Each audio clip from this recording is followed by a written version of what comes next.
দুর্ভাগ্যজনক হলেও সত্য, বাংলাদেশে যুবকদের চরিত্র নষ্ট করার জন্য, তাদের এইম নষ্ট করে দেওয়ার জন্য, তাদের ক্যারিয়ারগুলো নষ্ট করে দেওয়ার জন্য যা যা দরকার তার সব কিছুর বন্দোবস্ত বাংলাদেশে আছে না নাই? তাদের নৈতিক অবক্ষয়ের জন্য সবচেয়ে ভয়ঙ্করতম জিনিস হচ্ছে মাদক। বাংলাদেশে এটা নাই? হ্যাঁ, আছে। এই মাদকের সাথে মুসলমানের কোনো সম্পর্ক থাকতে পারে? সিগারেটের সাথে মুসলমানের কোনো সম্পর্ক থাকতে পারে? সিগারেটের অভ্যাস আমাদের নাই তো? হ্যাঁ, এটা কিন্তু জাহান্নামের খাবার। খেয়াল রাখবেন, সুগন্ধি, সুগন্ধি, this is the sign of paradise. সুঘ্রাণ, এটা হচ্ছে জান্নাতের আলামত। আর ধোঁয়া, এটা জাহান্নামের আলামত। কথা কন, ধোঁয়া কিসের আলামত? আগুন জ্বালাইলে কি ওঠে? ধোঁয়া ওঠে। সিগারেট খেলে কি ওঠে? পৃথিবীতে এই একটা মাত্র খাবার আছে যেটা টয়লেটে বসে খাওয়া যায়। কথা বলেন, খাওয়া যায় না? টয়লেটে বসে খায়। আর পৃথিবীতে এই একটা মাত্র খাবার, পণ্য, যেই পণ্যের উপরে লেখা থাকে সংবিধিবদ্ধ সতর্কীকরণ, স্মোকিং কজেস ক্যান্সার, ধূমপান কর্কট রোগের কারণ, মানে ক্যান্সার রোগের কারণ। তার মানে এই পণ্যটা খেলে ক্যান্সার হয়। পৃথিবীতে আর কোনো পণ্যের গায়ে এরকম লেখা থাকে না যে এটা খাইলে এই রোগ হয়। ফর এন এক্সাম্পল, বাজারে এক বিস্কুট আসছে। কি আসছে? এই বিস্কিটের গায়ে লেখা, এই বিস্কিট যদি কোনো বাচ্চা খায় ওই বাচ্চা ডায়রিয়াতে মারা যাবে, উপরে লেখা। কিনবেন? কথা বলেন, কি বলবেন? তোর বিস্কুট তুই খা, তোর বলা মরুক। কথা বলেন।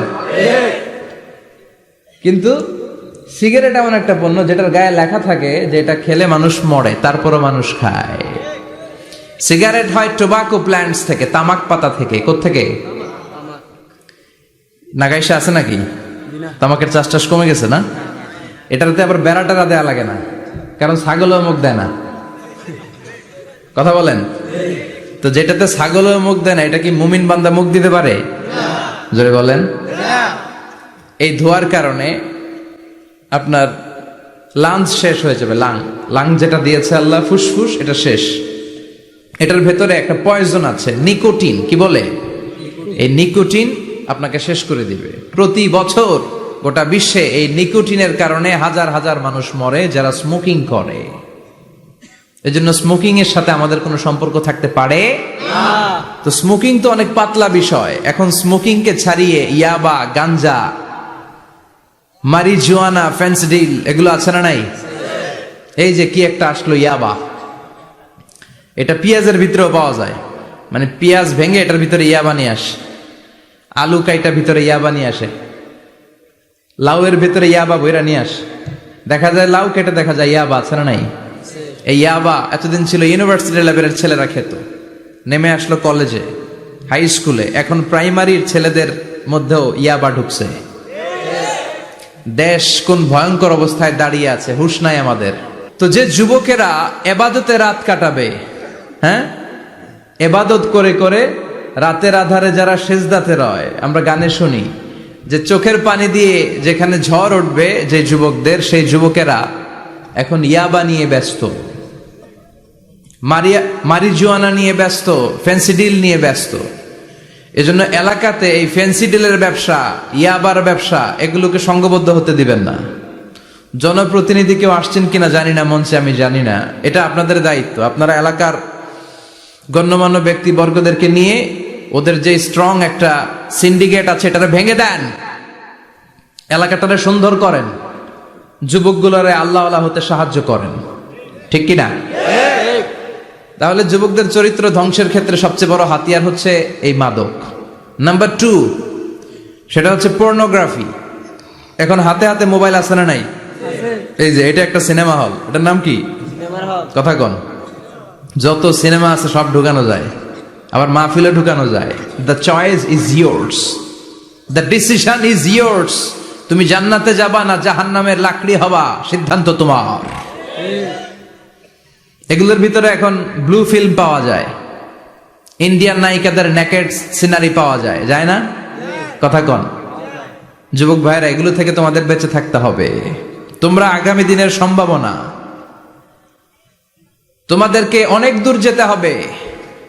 You have to make a very bright career for your society, for your family, for your country. তোমাদেরকে অনেক দূর যেতে হবে। এজন্য নজরের লাগামটাকে টেনে ধরতে হবে। বিষ্ণু বলেছেন আন-নাযার সাহামুন মাসমুম মিন সিহামি ইবলিস। দৃষ্টি হচ্ছে শয়তানের বিষ মাখানো তীরবানের মধ্য থেকে একটা তীর। এই তীর দিয়ে শয়তান যুবক আর যুবতী মেয়েদেরকে কাবু করে ফেলে, ঠিক কিনা? চিল্লায় বলেন ঠিক কিনা? এজন্য নজরটাকে হেফাজত করতে হবে। Zee Bangla, Star Jalsha, Kiranmala, Hindi cinema, naked film, blue film, এগুলোর সাথে কোনো মুসলমান যুবকের সম্পর্ক থাকতে পারে না। আমাদের দেশের ছোট্ট ছেলে মেয়েরা মসজিদে গেলে আমরা তাড়িয়ে দেই না? তুরস্কে একটা প্রজেক্ট নিয়েছে, যে ছোট্ট ছেলে মেয়েরা 40 দিন লাগাতার 40 দিন ফজরের সালাত জামাতে পড়বে। মসজিদ কর্তৃপক্ষ তাদের প্রত্যেককে একটা করে সাইকেল দিবে। এখন পোলাপানগো ভিড়ে মুরব্বীরা প্রথম কাতারে জায়গাই পায় না। সুবহানাল্লাহ কইবেন না? হোয়াট এ অ্যামেজিং প্রজেক্ট, কি সুন্দর ইনিশিয়েটিভ। আমরাও চাইলে নিতে পারি, ঠিক কিনা? এরপর খুব সম্ভবত কুয়েতে বা কাতারে মসজিদ কমিটি আরেকটা প্রজেক্ট নিয়েছে, সেটা হচ্ছে ফজরের সালাতে মুসল্লিদের সংখ্যা খুব কম। মসজিদ কমিটি ঘোষণা দিয়েছে যারা ফজরের নামাজে আসবে না, ফজরের নামাজে যেই পুরুষরা আসবে না, অর্থাৎ তাদের স্ত্রীরা তাদেরকে ফজরের সময় ডেকে দেয় না, এজন্য মসজিদের ফান্ডিং এ, মসজিদের টাকা দিয়ে ওই পুরুষগুলোকে দ্বিতীয় বিবাহের ব্যবস্থা করে দেয়া হবে। কথা বুঝতে পারছেন? খরচ মোহরানা সব মসজিদ কমিটির। সেকেন্ড ম্যারেজ প্রজেক্ট, দ্বিতীয় বিবাহ প্রকল্প। এই ঘোষণা দেওয়ার পর থেকে এরপরের দিন মসজিদ প্যাক আপ। সারা রাত কোনো মহিলা ঘুমাই না। আল্লাহু আকবার পড়েন। তো এই ইনিশিয়েটিভ গুলো কিন্তু আমাদের নেওয়া দরকার। পরিবর্তন হতে শুরু করেছে। এখন digital Bangladesh, now we are launching the satellite. So Bangladesh এখন অনেক এগিয়ে গিয়েছে। এখন তথ্য প্রযুক্তির যুগ। কোনটা সহি কোনটা দঈফ একটা ক্লিকে আমরা পেয়ে যাই, ঠিক কিনা? আমরা যারা বক্তা, আমরাও কথা বলে সার পাই না। ধরে হুজুর রেফারেন্স কি বলেন, আছে না নাই? তার মানে গণসচেতনতা শুরু হয়েছে। এজন্য আমাদেরকে এই প্রজেক্ট নিতে হবে। এই যে মাহফিল এটা হয়েছে, এটা কি কোনো এক ব্যক্তির ফান্ডিং এ হয়েছে? কথা বলেন। একজন 10 লক্ষ দিয়েছে 2 দিন ব্যাপী মাহফিল, এরকম না। এটা সবাই মিলে করেছি, সবাই মিলে।